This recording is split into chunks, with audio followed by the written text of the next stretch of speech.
안녕하세요. 레버리지랜드에 오신 것을 환영합니다. 요즘은 상승장만 계속되다 보니 우리 조카 대신 이모인 저만 나오는 것 같아 조금은 미안해지네요. 그래도 싫지는 않으시지요? 기분 좋은 상승장이 계속된 황금 주말 아침.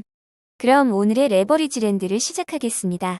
2022년 11월 12일 토요일, 오늘의 증시 날씨.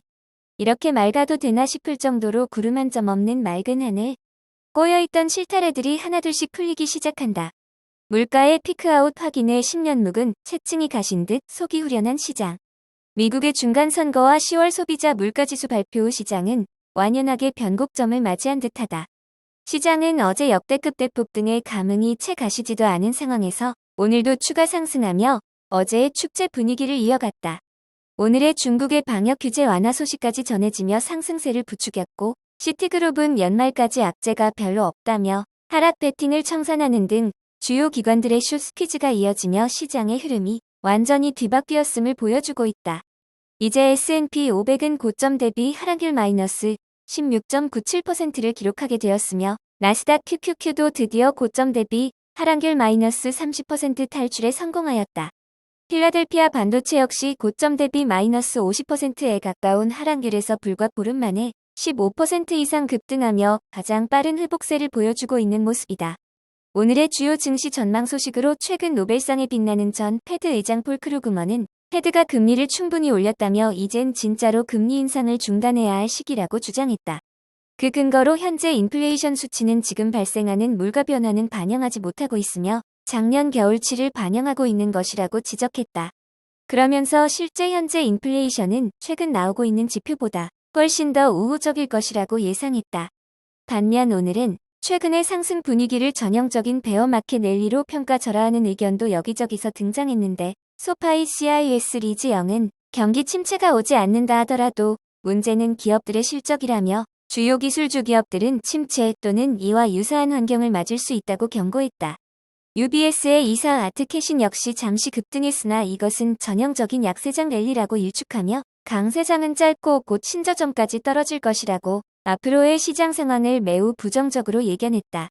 3배수 레버리지 ETF는 어제의 기록적인 상승에도 분이 안 풀렸던지 오늘도 역시나 전 종목에 걸쳐 큰 폭으로 상승하며 어제의 좋았던 분위기를 그대로 이어갔다.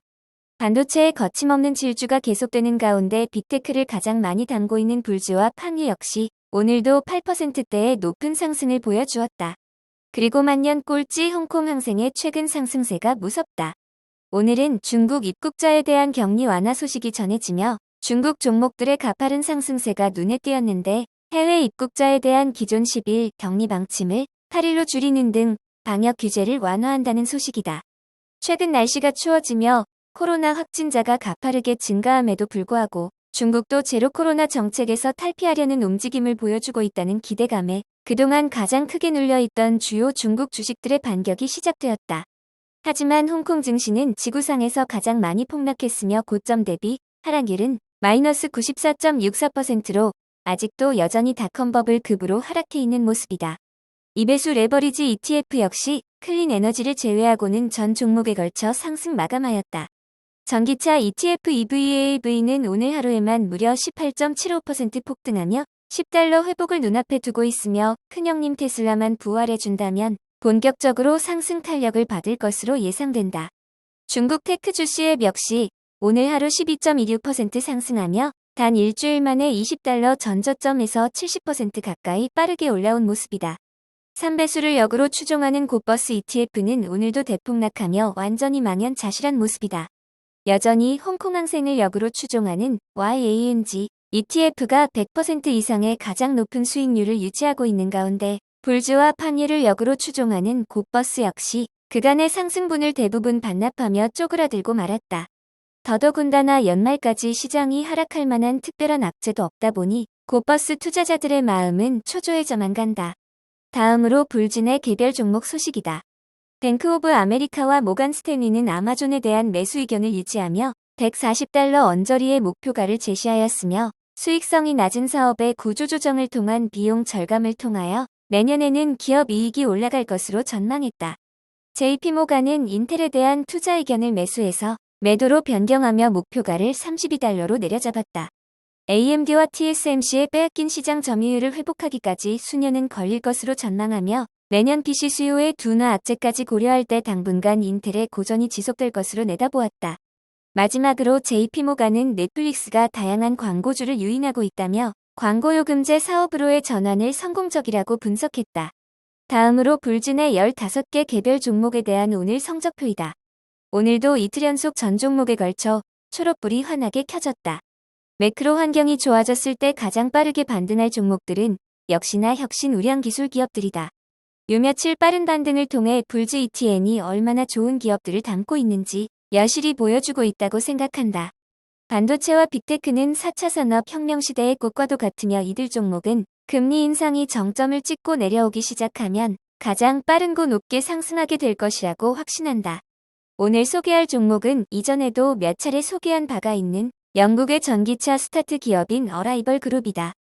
현대차에서도 투자하고 있는 어라이벌은 최근 우버 전용 전기차를 공개해서 화제가 되기도 하였으며 테슬라와의 기가 팩토리와 상반된 개념의 마이크로 팩토리에서 차량을 생산하는 회사이다. 마이크로 팩토리는 로봇 조립을 사용하고 창고와 같은 기존 자산에 설치할 수 있는 어라이벌 그룹의 소규모 공장을 일컫는다. 기존의 자동 조립 라인보다 잠재적으로 더 저렴하고 빠른 온숍으로 평가받아왔으며 소량 주문 제작에 특화된 기업이라 하겠다. 전기차 시대의 다양한 형태의 차량을 제작하며 그 경쟁력을 높일 것으로 예상되는 어라이벌 그룹을 오늘의 텐버거 추천 종목으로 소개한다. 주식이 내려도 걱정 올라도 걱정이다. 요 며칠 주가가 가파르게 오르니 이제는 떨어질까봐 불안하다. 이렇게 갑자기 급격하게 올라도 되는 건지 어리둥절할 지경이다. 올 한 해 하락장이 너무 길어지다 보니 이 하락장이 천년 만년 계속될 것 같은 착각에 빠져드는 것이다. 하지만 역사는 말해준다. 미국 시장의 하락장은 최근 20년을 기준으로 닷컴버블과 리먼 브라더스 사태를 제외하고는 불과 1년을 넘긴 적이 없으며 그 어떤 악재도 매우 짧은 기간에 극복하며 전고점을 뚫고 우상향해 왔다는 사실을 최신성 편향에 빠지지 말자. 나스닥은 현재도 여전히 고점 대비 마이너스 30% 하락한 상태이며 악재들이 하나둘 해결되다 보면 어느 순간 모두 회복하고 전고점을 뚫고 우상향하게 될 것이다. 너무 올랐다고 불안해하지 말자. 여기서 더 떨어지던 계속 오르던 게 잊지 말자. 그렇게 밀물과 썰물을 반복하면서 전진해가는 것이 미국 시장이라는 것을 잊지 말자. 이러거나 저러거나 신경 끄고 그저 힘 빼고 내맡긴 채 흘러가자. 레버리지 랜드는 내일도 계속됩니다. 영상이 도움이 되셨다면 구독, 좋아요, 알람 설정 부탁드려요. 앞으로도 상승장에서 자주 찾아뵙겠습니다. 감사합니다. 행복한 주말 되세요.